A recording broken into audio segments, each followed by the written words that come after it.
What's up, YouTube? It's your boy RussianCarl coming at you with my week.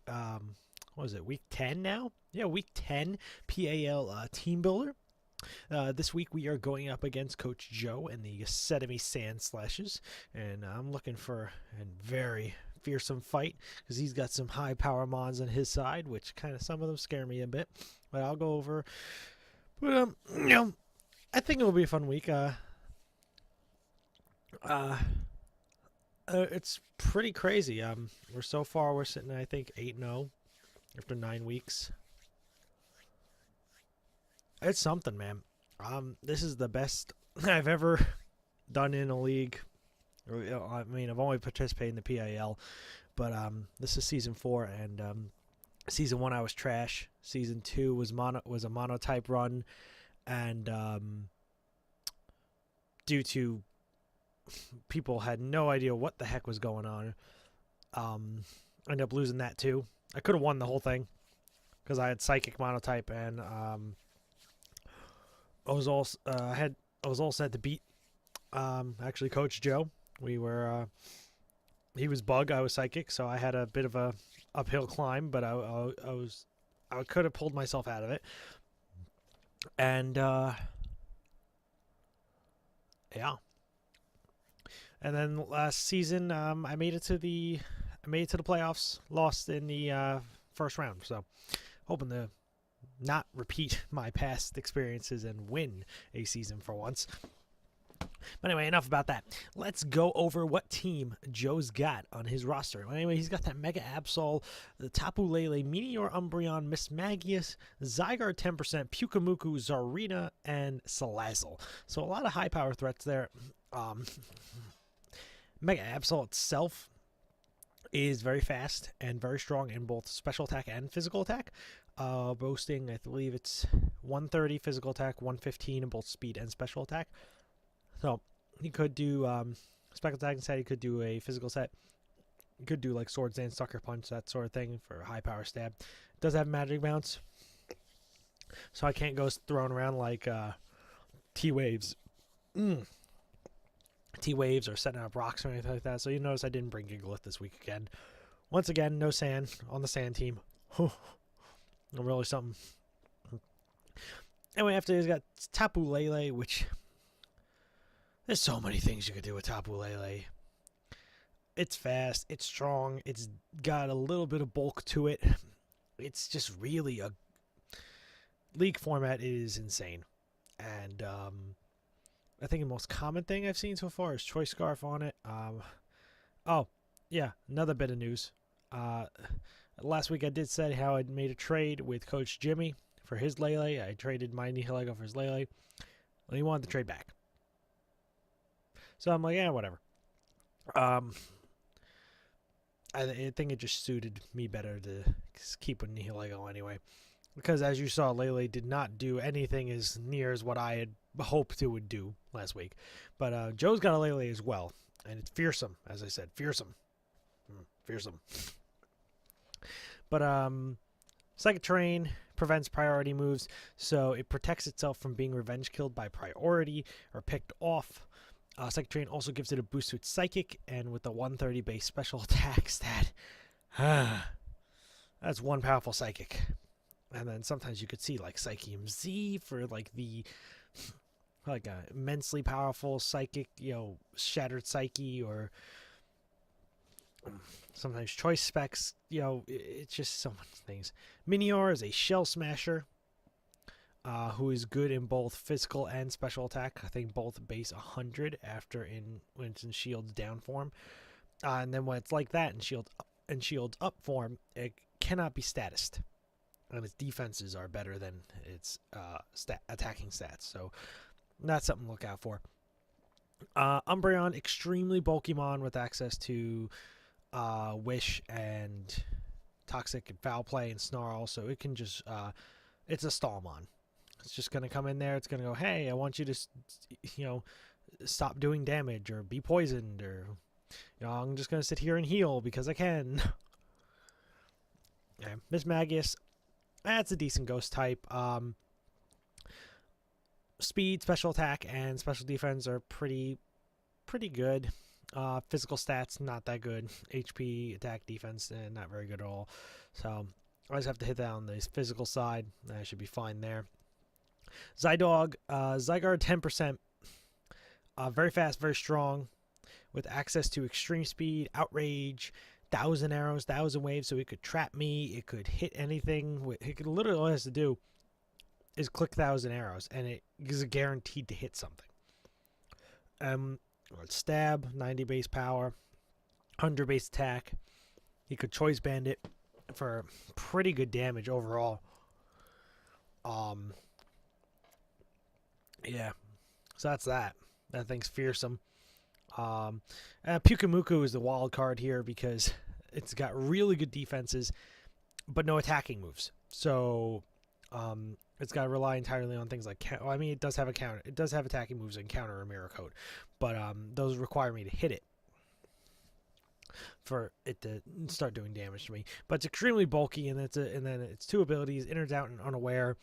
One prevents me from setting up on it or using it as setup bait. The other one makes sure it does damage to does loads of damage to whatever kills it. If it dies at like full health, then whoever killed is most likely taking it with it. Zarina, very unique mod. Powerful, decently bulky. Not very fast, but it's got enough power and bulk that it can take some hits, so it's fine on that. Only Pokemon to get Trop Kick, and not a super powerful grass move, but is a grass move that also is guaranteed to lower your opponent's attacks by 1 stage. In addition, it also has a unique ability in Queen's Majesty, preventing it from being prioritied. So even if the Psychic Terrain is gone, it is still protected from priority, which means that its slow speed isn't like Choice Scarf builds don't even have to worry about being picked off by priority because they don't care. Like E-Speed doesn't do anything to it. And then Salazzle, which is extremely frail but very fast and very strong. I think it's one of the fastest. I think besides like Tapu Koko, I think it's like the fastest Mon in Gen 8. Or Gen 7? Yeah, we're in Gen 7, I think. Yeah. Because XY is Gen 6. Yeah, Gen 7. Whoops. I'm tired, guys, if you haven't noticed. I also got a haircut. Looks pretty good, right? Yeah. Anyway, I'm predicting he's probably going to bring the Lele, Meteor, Zygarde, Salazzle, Pyukumuku, Zarina. Lele is just, it's his, like that and Zygarde are pretty much guaranteed because they're his kill kings, and they do some decent damage to my team. I mean, Mandibuzz loses to Moonblast from the Lele. Nihilego doesn't want to exactly take a Psychic from the Lele. Zygarde does massive damage to Nihilego, Metagross, and Magnezone, but also does really good. But also with 1,000 arrows can hit Mandibuzz, so I don't have an immunity. Zygarde is also faster than Mega Garchomp, so he can pull off some damage there with an Outrage, especially with Choice Band. That hurts. Also, Lele does really good against the Garchomp. Minior, rock type, so it's actually it would be immune to sand if I was bringing it and actually get a boost from it, which I think he would probably hope for. And then, getting access to Earthquake and Acrobatics, it does do decent against my team. Pyukumuku just being the big wall that it is, and its abilities and its move pool can prevent me from doing anything, because he could run like Soak Toxic on it, and then I don't have a switch into it anymore, which is unfortunate. And then there's like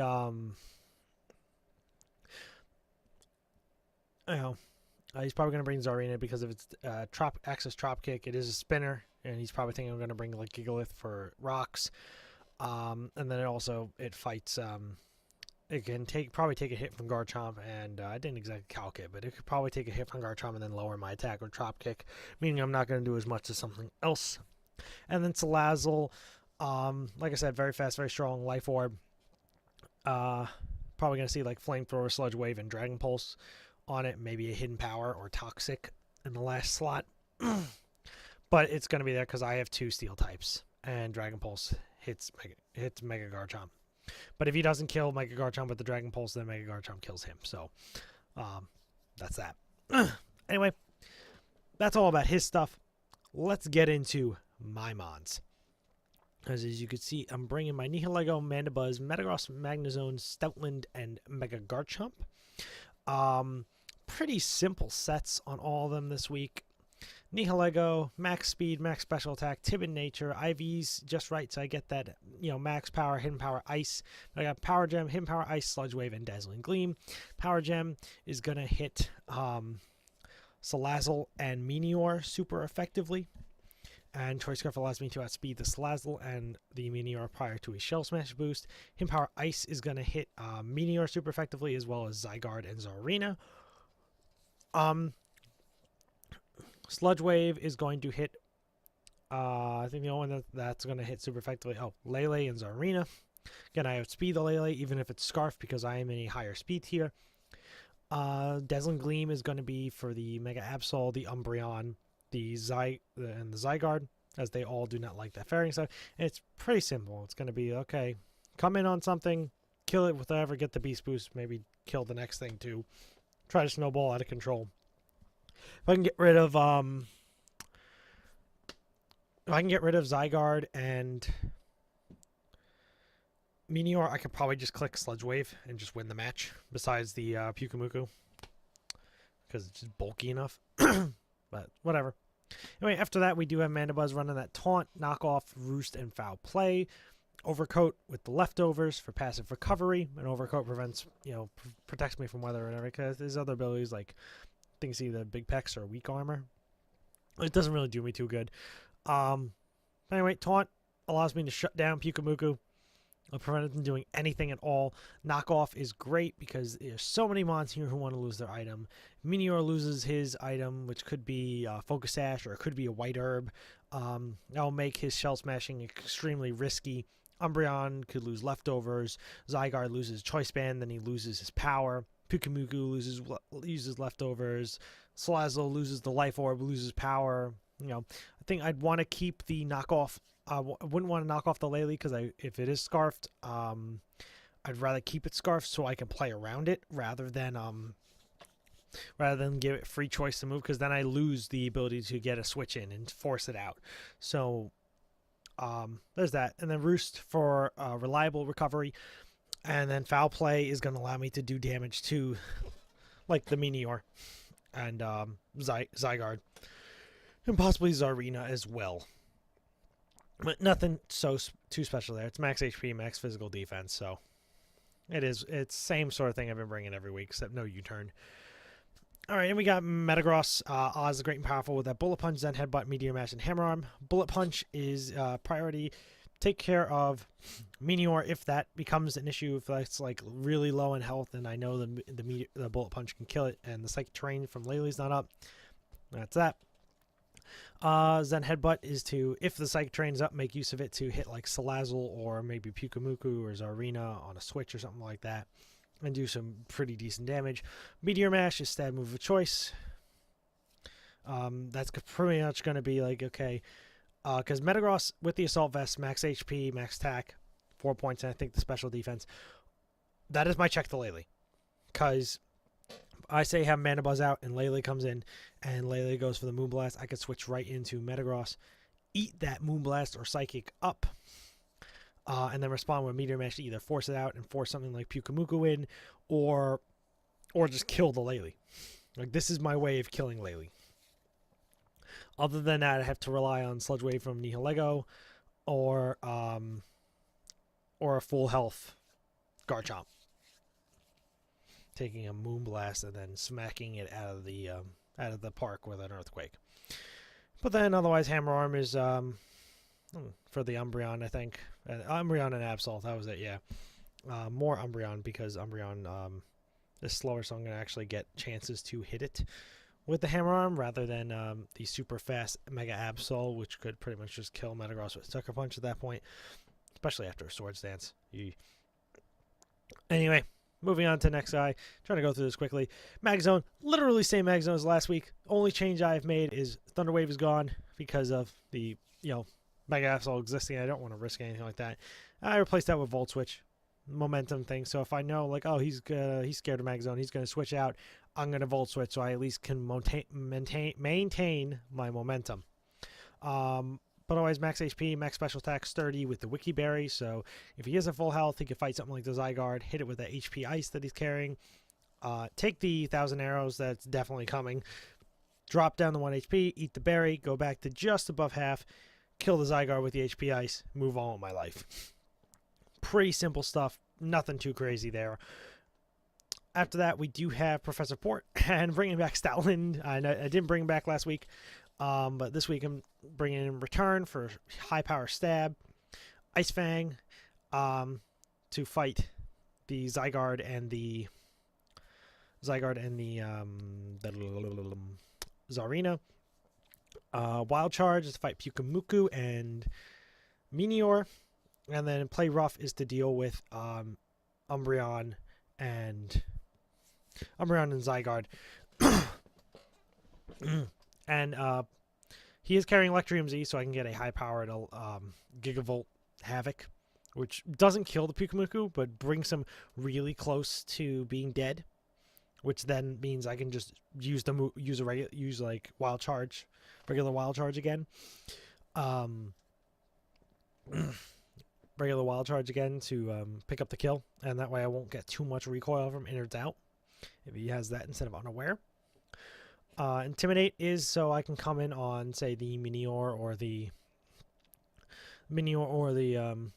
Zygarde and force it and kind of weaken it so that I have a better chance of living. I have max HP, max attack, so I'm not going to be outrunning anything really except for maybe the Umbreon.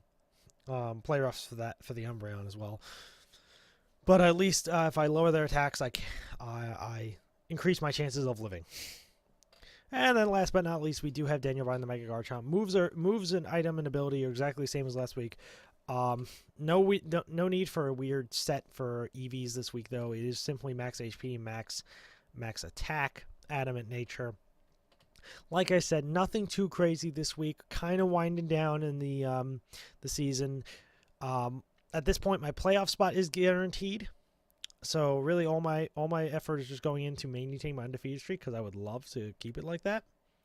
But I'm not gonna be like, dang, I lost my whatever. If I lose anywhere, because no matter what, I could lose my next 4 matches and I'd still be in the playoffs. I could probably lose all 4 matches and then be in first place still in my division as well. So. So I think the closest team to me, in my division, is New Jersey Houndooms, who are sitting at, I believe, 6-3. Yeah, 6-3. Because they lost to me week 1. They lost to the Tauroses last week, and they lost to the Charmanders the week before that. So yeah, they're 6-3. So even if I didn't win here, I could probably still remain in first place for a good while because, yeah. But anyway, no, excuse me. That's going to conclude my team builder for this. Like I said, nothing too crazy. A lot of 252 sets. Sturdy Magazone has become a staple of my team. Metagross, he keeps coming. He's only has 1 kill all season, Metagross. He's tied on my team with Sableye for least kills. Everyone on my team has a kill. I am planning on doing a few little reworks of my team before the last couple of weeks are over. I still have 3 drops I'm allowed. I tried to pick up a Raquinid this past week, but I was sniped by Coach John of the Saskatchewan Cyndaquils, who I fight next week, by the way. So look out for that match. I was going to pick up that, but I have to figure out a way if I can make a trade for that because I really wanted Raquinid to cover a lot of my weaknesses because it's a very nice Pokemon, but I'll see what I can do there. But I am looking to make a few more picks. Use up my three remaining drops and pickups by the end of the season. There are only 3 weeks left that I can make a pickup. So I have to actually do this pretty well. But anyway, like I said, that's going to be the end of my team builder here. If you enjoyed this team builder, please leave a like down below. I would love to see your support from that. And if you are new here, please, I would love it if you subscribed as well, because that way you'll be up to. I can keep you up to date on all my PAL happenings, or if anything else I plan to be doing. And I think that's gonna be it. So you know what? I wish you all a wonderful night or a wonderful day, whichever it is for whenever you're watching this. Day, night, it's all the same. I'm gonna get out of here. I'm gonna go to sleep because where I am right now, it's almost 1. It's almost 2 o'clock in the morning. I'm tired, so I'm gonna head out of here. I'm Russian Carl. See ya.